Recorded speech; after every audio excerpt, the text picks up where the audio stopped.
Every archaeological discovery is a chance to get to know our ancestors better. Discoveries might tell us something new about what people living thousands of years ago believed in, where they went to work, or even what they ate. New archaeological discoveries are made all the time, and on this channel, we like to bring the best of them to you whenever and wherever they happen. Here are some recent highlights with a few outstanding paleontological discoveries included for good measure. If we asked you to think of an Australian animal, almost all of you would say kangaroo. The connection between the country and the animal is well known and well established, and it goes back thousands of years. In fact, as of February 2021, we can say with confidence that the oldest rock painting in Australia is a portrait of a kangaroo. The 6-foot-tall mural has been found in a rock shelter in the Kimberley region and has been assessed as being 17,500 years old, based on the ages of wax shelters found above and below it. The rock shelter is close to the Dale River on the Amango Clan Estate and is officially the oldest known in situ painting ever found anywhere in the nation. What's really exciting archaeologists is the fact that the style of the painting is similar to that seen in the cave paintings found on the islands of Southeast Asia, some of which are 30,000 years old. That suggests an incredibly ancient cultural connection between the locations, one which was previously unknown before the painting was found. The search is now on for further evidence of this possible link.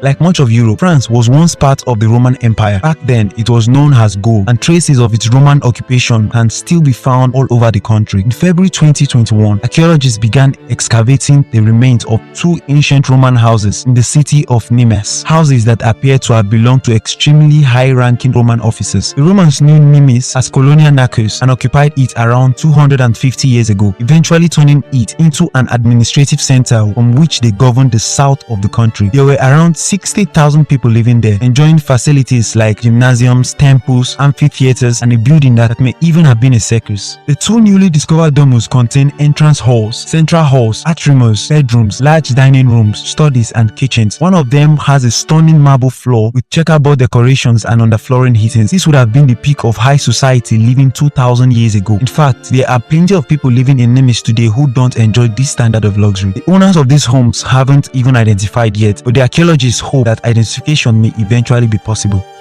It is a sad fact that not all the animals that existed in ancient times have survived to the modern day. Extinction is an ongoing process and currently threatens many modern species. In some cases, we are able to identify an extinct species by finding its remains, but in other cases, we are reliant on ancient artwork. In February 2021, a researcher from the University of Queensland identified an extinct species of speckled goose in a 4,600-year-old Egyptian painting. Dr. Anthony Romelio says the bird seen in the painting, known as the medium geese, differs from modern red-breasted geese because of the patterns on its breast and wings. The artwork is realistic, so there is no reason to believe that the artist applied artistic license when painting the goose. This appears to be a pictorial record of a type of goose that no longer exists in the world today, and it would have been missed were if not for Dr. Romelio's sharp eye. Egyptian art has already been used to identify extinct species of donkey, gazelle, and ostrich, as well as the oxring, and now we can add geese to that list.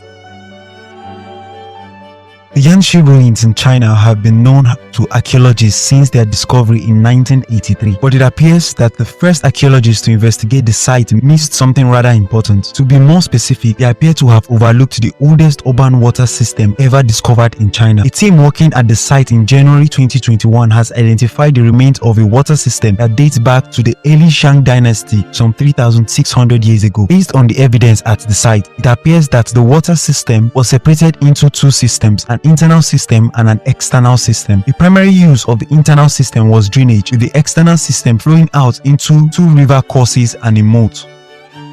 A connection between the 2 systems would have allowed for drainage, preventing Yanchi from becoming waterlogged while simultaneously feeding the water landscape for the city's enormous palace, covering over 10,000 square feet. As there would have been no temple for these early hydraulic engineers, this has to be counted as one of the most impressive technical achievements of the era.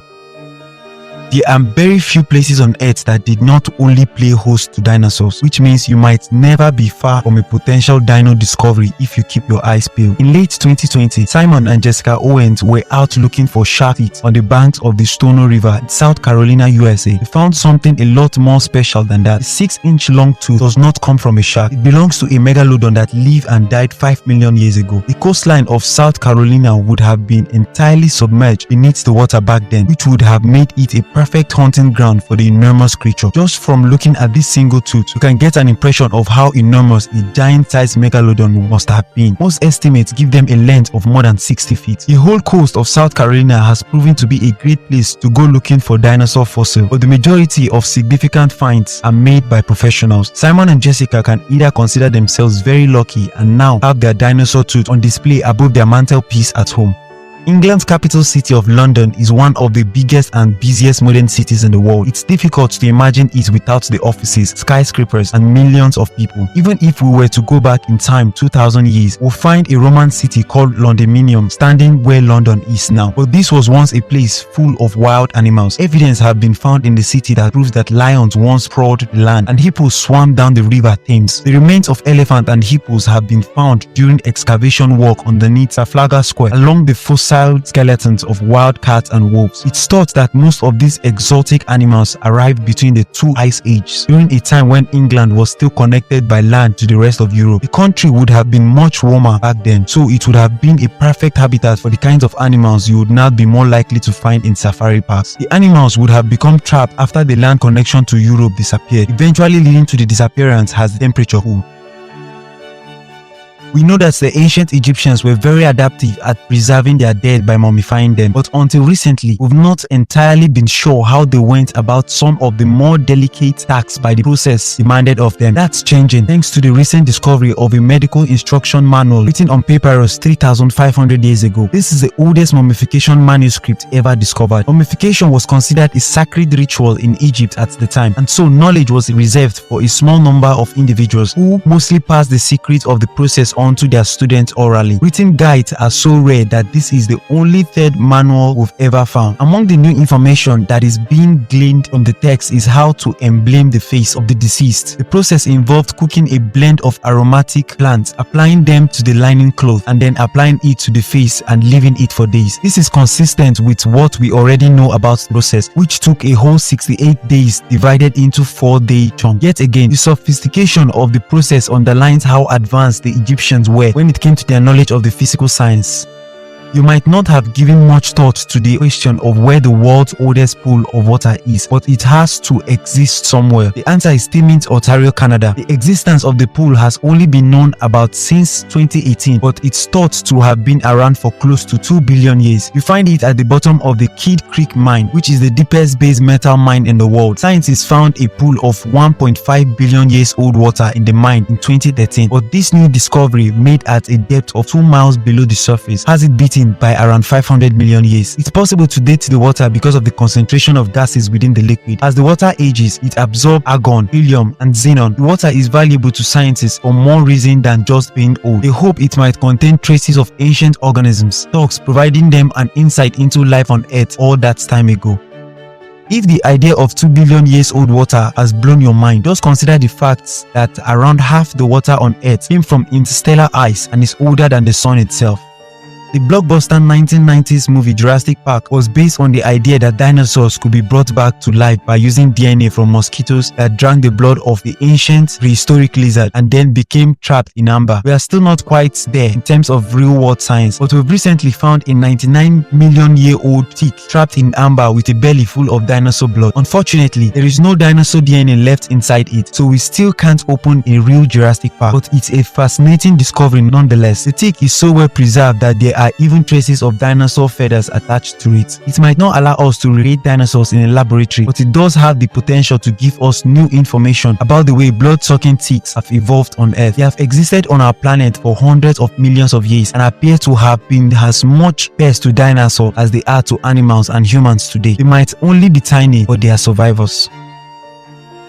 We know very little about the ancient Etruscans. They lived on the Italian peninsula some 2,500 years ago, before the rise of the Roman Empire, but we've never been able to translate their language, so their culture is a mystery to us. That's why Etruscan paintings are so important as a record of their civilization. It's also why archaeologists got very excited when a new technique revealed previously invincible scenes in ancient Etruscan paintings in February 2021. The technique, known as multi-illumination hyperspectral extraction, involves taking multiple incredible pictures of the painting using every known band of light and then processing through the computer using an algorithm. The process results colors that are no longer visible to the naked eye because they have faded over time. That in turn allows details to appear where there once was only a monochrome blur. The previously invincible human figure has now been identified in a painting known as the Tomb of the Monkey, and another painting has finally been identified as a depiction of the underworld, complete with trees and water. These are only little steps along the way to getting to know the Etruscans better, but it's a start. Earlier in this video, we talked about how far the territory of the Roman Empire spread across Europe at its peak. They did not stop at Europe though, they went much further. There is some more evidence of the incredible reach of the once mighty empire.